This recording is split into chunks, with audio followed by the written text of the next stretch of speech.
কোনো কিছুতেই ফর্মে ফেরানো যাচ্ছে না লিটন কুমার দাস ও নাজমুল হোসেন শান্তকে।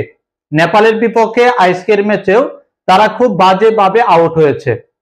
যদি এই বাংলাদেশ সুপার 8-এ কোনো কিছুতেই কাজ হচ্ছে না লিটন কুমার দাস ও নাজমুল হোসেন শান্তর জন্য, তারা একের পর এক ব্যর্থতার পরিচয় দিয়েই চলেছেন। নেপালের বিপক্ষেও তাদের ব্যাটে রান আসেনি। তাহলে কবে ফর্মে ফিরবেন নাজমুল হোসেন শান্ত ও লিটন কুমার দাস, সেটিই কিন্তু এখন সবচেয়ে বড় প্রশ্ন। নেপালের বিপক্ষে বাংলাদেশের মামুলি টার্গেট মাত্র 107 রানের। নেপাল যদি 107 রান করতে পারে তাহলে বাংলাদেশ নেপালের বিপক্ষে পয়েন্ট হারাবে।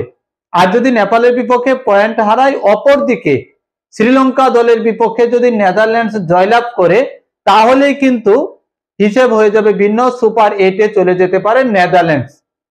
এমন একটি সমীকরণ সামনে রেখে টস জিতে প্রথমে ব্যাটিং করার সিদ্ধান্ত নেয় নেপাল দল, যেখানে বাংলাদেশ প্রথমে ব্যাট করতে নামে। নিজেদের ইনিংসের প্রথম বলে অর্থাৎ তানজিদ তামিম তিনি ইনিংসের প্রথম বলে আউট হয়ে ফিরে যান। একজন ব্যাটসম্যান প্রত্যেকদিন রান করবেন না, সেটি কিন্তু প্রমাণিত। যেমন বলেছিলেন নাজমুল হোসেন শান্ত যে একজন ব্যাটসম্যান নিয়মিত রান করবেন না। ঠিক আছে, একজন ব্যাটসম্যান নিয়মিত রান করবেন না, কিন্তু নাজমুল হোসেন শান্ত লিটন কুমার দাসের ব্যাট কি কোনোদিনই রান করবে না? কয়টি ইনিংস চলে গেল, পরপর অনেকগুলো ইনিংস চলে গেল, কিন্তু লিটন কুমার দাস নাজমুল হোসেন শান্ত কোনো কিছুতেই যেন তাদেরকে ফিরে পাচ্ছেন না। লিটন কুমার দাস আজকের ম্যাচে 12 বলে 10 রান করেছেন। নাজমুল হোসেন শান্ত 5 বল থেকে 4 রান করেছেন। যদিও কিছুটা প্রতিরোধ করার চেষ্টা করেছিলেন সাকিব আল হাসান এবং মাহমুদুল্লাহ রিয়াদ, কিন্তু মাহমুদুল্লাহ রিয়াদের দুর্ভাগ্যজনক রান আউটে কিন্তু আবারও ছিটকে যায় বাংলাদেশ।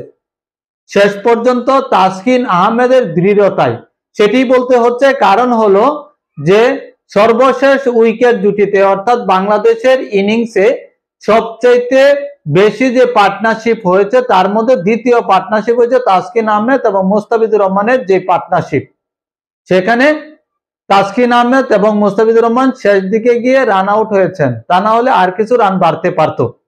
রিশাদ হোসেনও কিছুটা প্রতিরোধ করার চেষ্টা করেছিলেন, একটি ওভার বাউন্ডারি এবং একটি বাউন্ডারিতে তিনি কিন্তু খুব ভালো শুরুর ইঙ্গিত দিয়েছিলেন, কিন্তু প্রত্যেকটি বলে যখন আপনি মারতে যাবেন সেই ক্ষেত্রে কিন্তু আপনাকে আউট হতে হবে। বাংলাদেশ দলের ব্যাটসম্যানরা খুব একটা ভালো করতে পারেনি আজকেও। সেখানে কিন্তু সাকিব আল হাসান কিছুটা, যেহেতু সাকিব আল হাসান নেদারল্যান্ডসের বিপক্ষে ফর্মে ফিরেছিলেন, সাকিব আল হাসান আজ ভালো খেলছিলেন, কিন্তু অসাধারণ এক ডেলিভারিতে এলবিডব্লিউ এর ফাঁদে পড়েন সাকিব আল হাসান। এখন প্রশ্ন হলো বাংলাদেশের বিপক্ষে নেপাল দল যে 106 রান 107 রানের টার্গেট পেয়েছে সেটি কি খুব সহজে টপকে যাবে কিনা? বাংলাদেশ কি সুপার 8-এ যেতে পারবে কিনা? নেদারল্যান্ডসকে কি শ্রীলঙ্কা হারাতে পারবে কিনা? এমন সব প্রশ্ন নিয়েই কিন্তু চলছে হিসেব নিকেশ।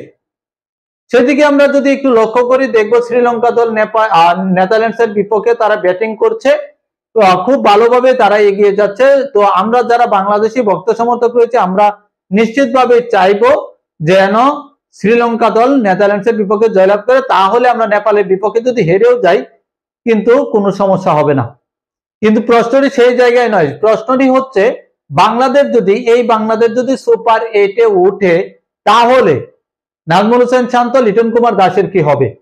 কারণ একের পর এক ব্যর্থতার পরিচয় দিয়েই চলেছেন লিটন কুমার দাস ও নাজমুল হোসেন শান্ত।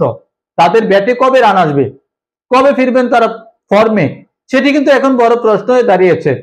নেপাল দল বাংলাদেশের বিপক্ষে কিভাবে এই রান চেস করে সেটি কিন্তু এখন দেখার বিষয়।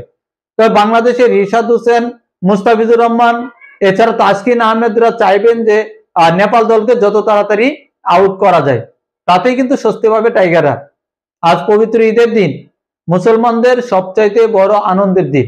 এই দিনে বাংলাদেশ ক্রিকেট দল আসলে কিভাবে তাদের নিজেদের পারফরমেন্স বোলিং দিয়ে এখনো পর্যন্ত যে ম্যাচগুলো খেলেছে সেখানে বোলাররাই জিতেছে, ব্যাটিং যারা করেছে বাংলাদেশের ব্যাটিং অর্ডার আসলে সেভাবে বাংলাদেশে খেলা জিতাতে পারেনি, সেটি প্রমাণিত হয়েছে দক্ষিণ আফ্রিকার বিপক্ষে মাত্র 4 রানে বাংলাদেশ হেরে যাওয়াতে।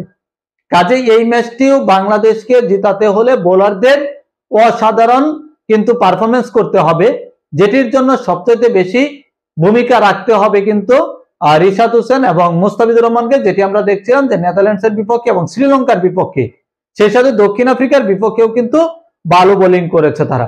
তো তো এখন দেখার বিষয় যে বাংলাদেশ দল কিভাবে এই ম্যাচটি নেপালকে আটকে রাখতে পারে এবং জয় তুলে নিতে পারে।